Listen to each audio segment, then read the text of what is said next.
Welcome back to another installment of Before You Buy. We give you a no-nonsense look at new game releases with pure gameplay and our honest first impressions. Today, we're diving into Doom: The Dark Ages, the latest title from id Software. It's their third entry in the rebooted Doom series, following Doom 2016 and Doom Eternal. Each game has its own identity, and this one is no exception. It seriously mixes things up. In this chapter, the Doomslayer is thrown into a world unlike anything we've seen before, a gritty, medieval-inspired setting that still manages to feel futuristic and brutal. It's a fresh take on the formula, and honestly, it works really well. Is it my favorite of the modern Doom trilogy? Hard to say just yet. It has its highs and lows, but overall, it's just a blast to play. Pure adrenaline-pumping action. Sometimes that's all you need. A fun, solid game that delivers exactly what it promises. Just for context, I've been playing a review build on PC, and all the footage you see was captured from that version. Don't worry, no spoilers here. Let's talk story.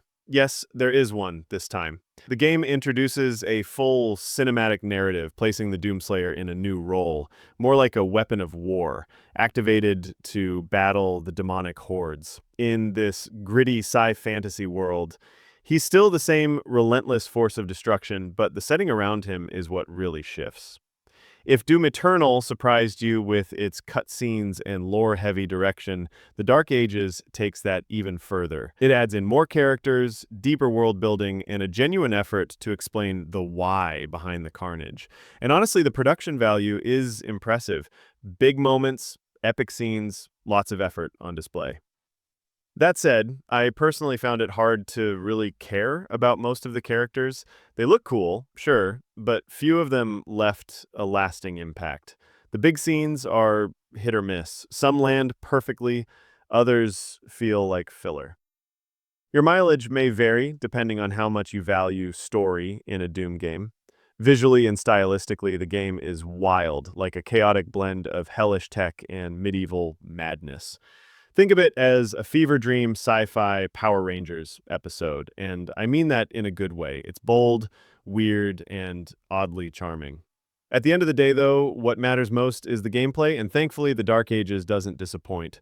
Despite the added cinematic elements, it's still all about being in the Doomslayer's boots and tearing through everything in your path. The core loop?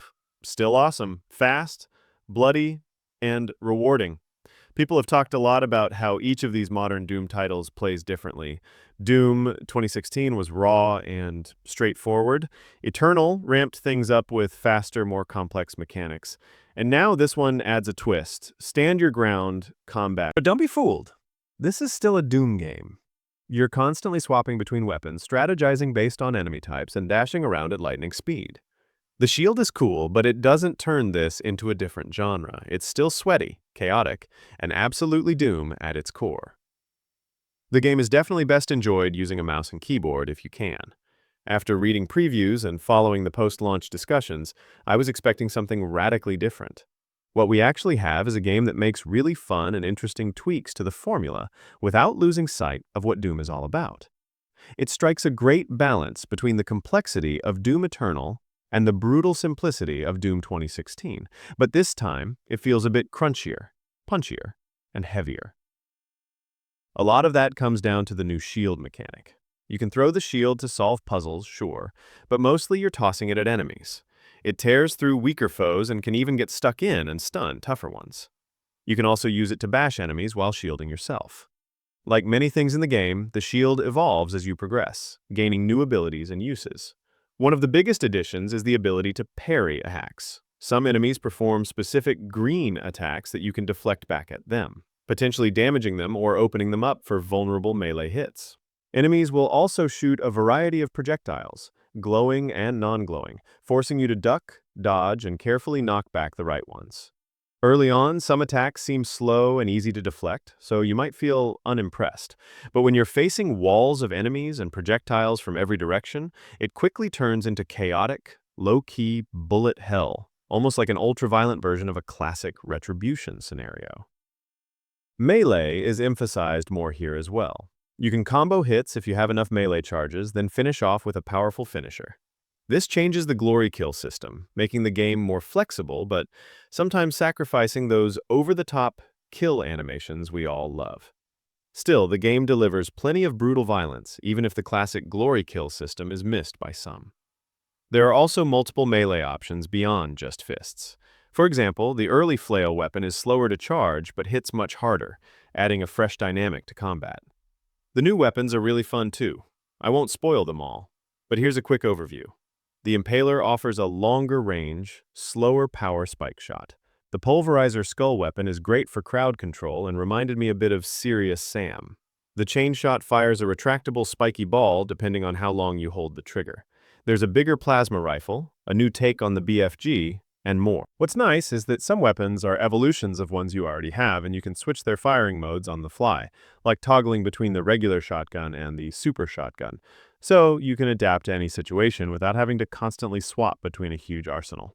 New enemies and cool boss fights add to a chaotic but satisfying combat system.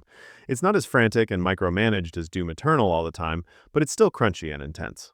If you get overwhelmed, it can turn into a blood-soaked, chaotic mess, but the gore, sound effects, feedback, and surprisingly destructible environments really pull you in. Plus, the genuine challenge keeps you engaged. All these elements combined make it a lot of fun. The game really made me look forward to every single fight. Unfortunately, the music doesn't quite live up to the standard set by the previous two games. It's serviceable, but not memorable. The current music fits the Doom atmosphere and tone, but the themes just don't stick with you the same way. It's the kind of soundtrack that gets the job done, but doesn't elevate the experience. Frankly, I found that disappointing. Of the 22 chapters in the game, a few feature new mechanics like piloting a giant mech or riding a hellish dragon. These ideas sound incredible on paper, and visually, they are cool, but in execution, they're just okay. The mech sections have you stomping around, crushing demons, and destroying structures. It's fun in a basic, satisfying way, kind of like playing as Gypsy Danger from Pacific Rim. However, the combat is extremely simple. Dodge, punch, charge up, then unleash a super attack. It gets repetitive quickly. Still, it offers a nice break from the standard on-foot gameplay. The dragon sections are visually stunning and easy to control. Flying through chaotic environments and dodging attacks is fun at first, but again, the gameplay boils down to locking onto enemies, dodging based on their attack patterns, then blasting them when your weapon is charged. It starts to feel more like a rhythm minigame than a fast-paced combat sequence. You're flying, why stop midair to square up like that? The pacing and intensity just aren't there. That said, these segments do break up the gameplay and add variety. They're not bad, just not on the same level as the core combat, which is incredibly refined and responsive. The game also mixes things up with a few large-scale missions. In these, you explore open battlefields and choose your encounters more freely. At first, it feels strange to have that kind of freedom in a Doom game, but it mostly works. Enemies can feel a bit less responsive in these larger areas, but it's a minor issue. And no, the game hasn't gone full open world, the scale is still manageable. You explore, find secrets, hunt for health and armor, grab weapon skins, and gather keycards. All the classic Doom stuff is here. What's new is a currency system. You collect gold and rare rubies, which can be spent at shrines for upgrades. These upgrades enhance your weapons, shield, and melee abilities. You'll also face stronger enemies for better rewards, which adds a nice layer of challenge and progression. For example, having your chainsaw shield stun enemies for a longer duration, or certain firearms causing bullets to bounce off surfaces, or maybe a shotgun blast setting enemies ablaze. Most of these upgrades add meaningful and fun combat options.